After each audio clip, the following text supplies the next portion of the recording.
if I told you that the world's first professional ultimate Frisbee league began with a post on Craigslist? That's right, Craigslist. Let's back up.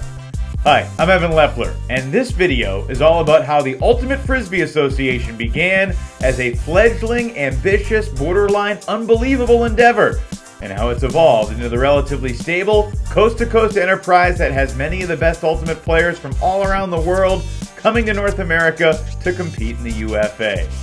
As we get ready for the 2026 season, the story of how the Ultimate Frisbee Association has grown is actually pretty fascinating.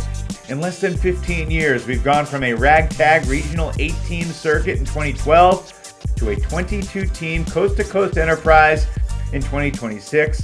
We've had TV deals with ESPN and Fox, and our games have aired in dozens of countries all over the world.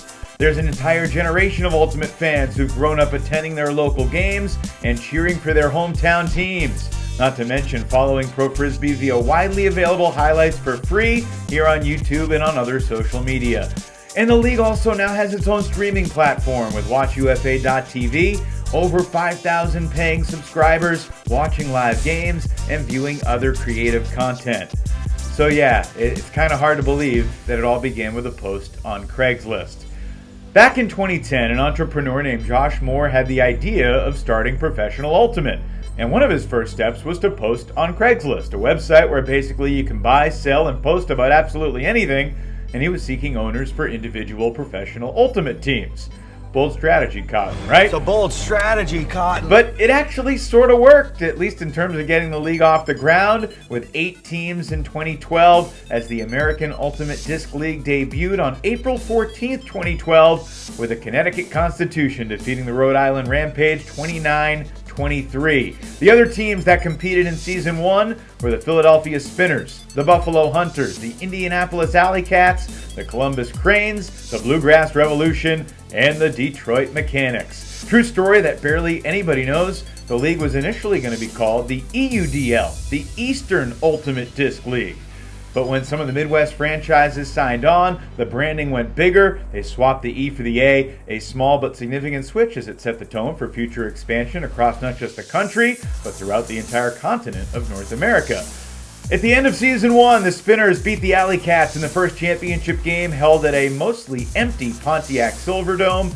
Monstrous building used to be the home of the NFL's Detroit Lions. And while the league got to the finish line in Season 1, it was not necessarily a smooth journey from a business perspective.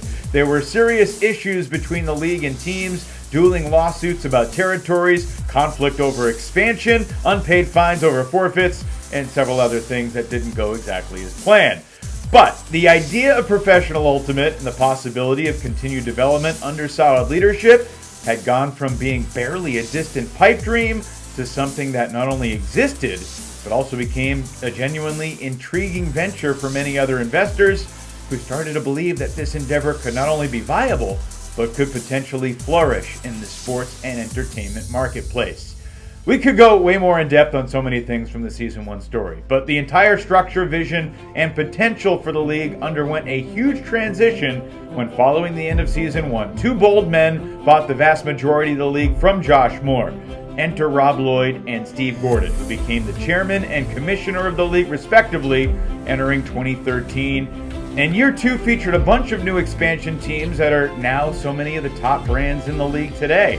Among the second season newcomers were the New York Empire, the Madison Radicals, the Minnesota Windchill, the DC Breeze, the Toronto Rush, the Windy City Wildfire, and the New Jersey Hammerheads. You also had the Bluegrass Revolution becoming the Cincinnati Revolution, and the Buffalo Hunters transforming into the Rochester Dragons. If there are any Revolution Hunters or Dragon jerseys still out there today, they gotta be worth something now. Those things are collector's items from a very different era. Anyway, Season 2 unfolded much more smoothly than Season 1. For sure, the league was still in its infancy with a long ways to go, but every team played all 16 regular season games. The league didn't sue any of its teams or vice versa, and the dominant Toronto Rush went 18-0 and knocked off the Madison Radicals 16-14 to win the championship. The Toronto Rush complete their undefeated season, and they are the 2013 AUDL champions. The next two seasons, 2014 and 2015, were both transformational and game-changing as expansion took Pro Ultimate into many of the biggest Frisbee cities in our land. In 14, the league expanded west, adding the San Jose Spiders, the San Francisco Flamethrowers, the Seattle Raptors, the Vancouver Riptide, and the Salt Lake Lions, with the Los Angeles Aviators and San Diego Growlers joining the West a year later. And the league added a brand new South Division in 2015, expanding to Atlanta, Charlotte, Jacksonville, Nashville, and Raleigh, with these 5 teams giving the league 4 divisional quadrants that covered most of the country. Furthermore, the Montreal Royale, Ottawa Outlaws joined Toronto as East Division Canadian franchises in 14 and 15 respectively, and the league's footprint rolled into Texas in 2016 when the Dallas Roughnecks and Austin Soul joined the South Division and immediately became contenders, particularly the Roughnecks, who put together an incredible super team and created crazy anticipation and expectations for their inaugural season. Expectations they did eventually fulfill by going undefeated and winning the 2016 championship. The league's first ESPN3 National Game of the Week deal also began in 2014, something I'm personally super grateful for, as I was called upon that year to become the voice of the AUDL, which would have been a dream come true if I had ever once thought it could be possible back when I was just a young Frisbee-loving college Ultimate player. I remember thinking how unbelievable it was that there was this professional league that wanted me to fly around the country to help present the biggest game each week on a national TV stage. And even over a decade later, after being involved for more than 10 years now, it's still bonkers and super special. It's also a responsibility and privilege I take very seriously, and I'll always be grateful to Tim DeBile, who was the director of marketing for the league back in 2014, and who was the first from the league to reach out to me back then. Obviously, it's worked out okay for both me and Tim. He also helped lead the Radicals to a championship in 2018, and of course now serves as the league's commissioner. Now, so many other important people, meaningful moments, and unforgettable highlights have shaped the league over the past decade plus. The breathtaking Seattle-Madison semifinal in 2016, maybe still the greatest game ever played. Bo Kittredge's remarkable and unprecedented string of championships, 5 titles in 6 years with 4 different teams. Frankly, no professional sport has ever seen anything like that. The COVID pandemic hit the league hard, canceled the 2020 season, but it also made 2021 riveting and cathartic, and everyone just so relieved and thankful to be back on the field. At long last, we are playing Ultimate again. Hi, everybody. So great to be back with you with Adam Ruffner and Megan Tormey. The New York Empire becoming the league's greatest dynasty from 2019 to 2023, only to see 2 other East Division powers rise up and dethrone the Empire over the past 2 seasons.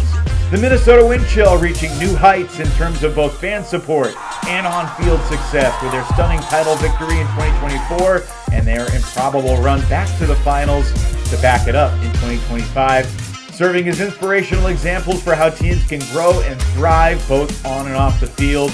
And speaking of inspiration, there's also the very encouraging trend of great players from all around the world coming to North America to compete in the UFA. The last 2 Rookie of the Year winners, Toba de Crana and Don Desmarais, 2 young stars from Belgium.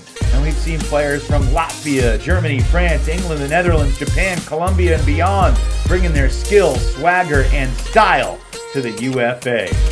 One more major change worth mentioning came about in early 2024 when the AUDL rebranded into the UFA, which finally entitled us to truly own the name of our sport.